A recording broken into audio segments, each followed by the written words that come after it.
내가 운동을 많이 해야 돼가 아니라 중요한 거는 내가 어떤 연료로 사용하는 몸의 구조를 만들지를 먼저 정해놔야 된다는 거예요. 다시 이제 탄수 연료가 들어왔으니 몸에 힘이 나니까 운동 열심히 해. 그리고 나서 나 운동 열심히 했으니까 살이 빠지겠지? 절대 빠지지 않습니다. 왜?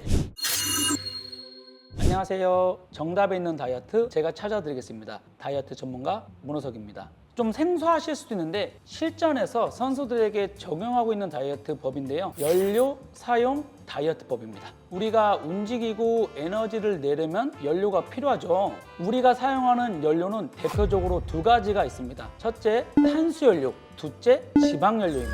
사람마다 탄수연료를 주로 사용할지 지방연료를 주로 사용할지는 식습관에 따라서 방향성이 바뀌게 됩니다. 탄수가 주식인 사람들은 탄수화물 연료를 사용하는 게 익숙해져서 탄수연료가 고갈이 되더라도 내 몸에 쌓였던 지방을 연료로 사용하는데 어려움을 겪게 되거든요. 보통 저희 항상성이라는 얘기 많이 들어봤잖아요. 우리가 에너지를 내기 위한 연료 사용의 항상성이 탄수화물로 맞춰져 있다면 탄수화물을 쓰고 나서도 지방을 쓰려고 하지 않고 다시 탄수를 넣어달라는 생체 신호를 보내게 되어 있습니다. 차로 표현을 한번 해보도록 하겠습니다. 보통 우리가 전기차가 있고요. 보통 우리가 휘발유차가 있다고 가정을 해보시면 전기차에 기름을 넣는다고 전기차는 움직이지 않습니다. 우리 몸의 구조는 자기가 쓰려고 하는 에너지원으로 항상 일정하게 움직인다는 거거든요. 만약에 전기차는 탄수 연료를 사용한다면 지방을 연료로 쓰는 기름차로 사용하기 위해서는 아예 기종 자체를 변경해야 되는 기변을 해야 돼요. 핵심은 운동을 하고 나서 혹은 아니면 에너지를 쓰고 나서 또 지방이 잘 안 빠지시는 분들은 평상시 사용하는 연료 시스템이 탄수로만 이루어져 있는 사람이라고 생각하면 되시고요.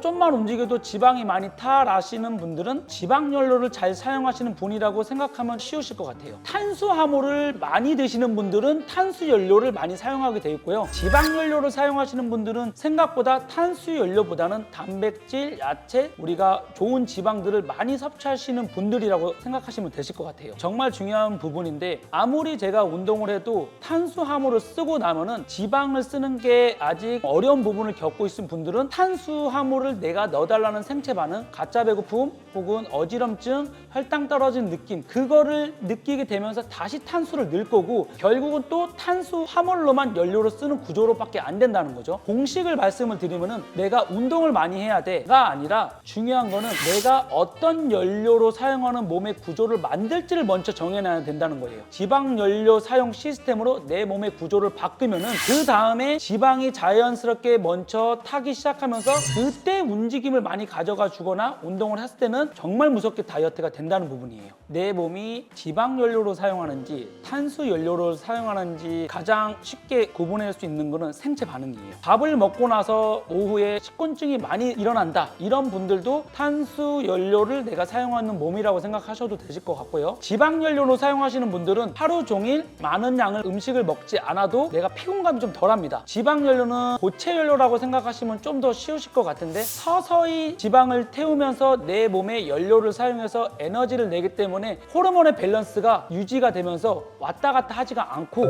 탄수 연료로 사용하시는 분들은 탄수화물이 들어와서 혈당을 높이고 순간적으로 혈당이 낮아지면서 호르몬의 밸런스가 일정치가 않기 때문에 좀 더 피곤감을 많이 느끼게 돼요. 방법은 탄수화물을 점진적으로 줄이거나 혈당이 올라가지 않는 탄수로 대처하는 거예요. 첫 번째로 탄수화물을 연료로 안 쓰려면 극단적으로 탄수화물을 안 넣으면 됩니다. 근데 그렇게 됐을 경우에 우리 몸은 정말로 일상생활이 불가능하기 때문에 점진적으로 탄수화물을 천천히 내리고 그 다음에 단백질이라든지 지방의 양을 거기에 줄인 만큼 채워주시기만 하면 돼요. 탄수화물 그 나머지 영양소를 5대5라고 생각했을 때 탄수화물을 4로 줄이고 나머지 영양소를 6으로 올리셔도 돼요. 점진적으로 탄수화물을 3으로 줄이고 7, 그 다음에 2, 8, 탄수화물 1, 9 나중에는 이게 점진적으로 내 몸에서 지방연료를 동원하는 상황이 많이 됐을 경우에는 그때 탄수화물을 안 먹어도 그 지방연료로 내 몸을 움직이고 에너지화가 되기 때문에 그때부터는 내가 몸에 힘들다던가 그런 부분이 안 나타나게 돼 있고 지방은 많이 줄어들게 돼 있겠죠. 이게 제가 말씀드리는 연료 사용 다이어트 방법이에요.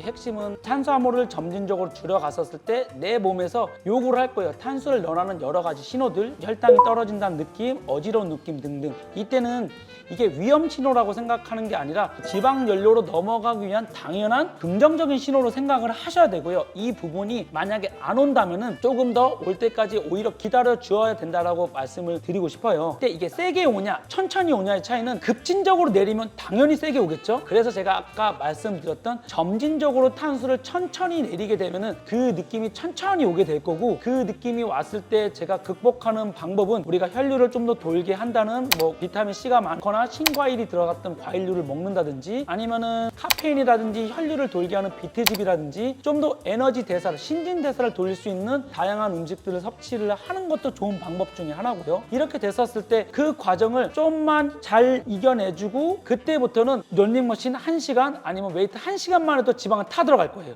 보통 사람들이 실패하는 이 구간이 나 몸에 문제가 있는 거 아닌가? 그러다가 다시 탄수화물 넣었을 때 다시 이제 탄수 연료가 들어왔으니 몸에 힘이 나니까 운동 열심히 해. 그리고 나서 나 운동 열심히 했으니까 살이 빠지겠지? 절대 빠지지 않습니다. 왜? 다시 지방 연료를 사용할 수 있는 몸의 구조가 아닌 탄수 연료를 사용할 수 있는 몸의 구조로 다시 돌아갔기 때문에 살이 빠지는 게 아니라 그냥 내가 운동 퍼포먼스만 좋아졌다 라고 생각하시면 되실 것 같고요. 다이어트에 실패하는 이 구간에서 인내를 갖고 지방 연료로 가는 너무 좋은 긍정 신호로 생각해주는 인지만 머릿속에 돼 있으시면 좀 더 슬기롭게 다이어트를 하실 수 있을 것 같아요. 오늘 영상이 도움이 되셨다면 좋아요, 구독, 알람 설정까지 부탁드리고 앞으로 더 좋은 정보로 돌아오겠습니다.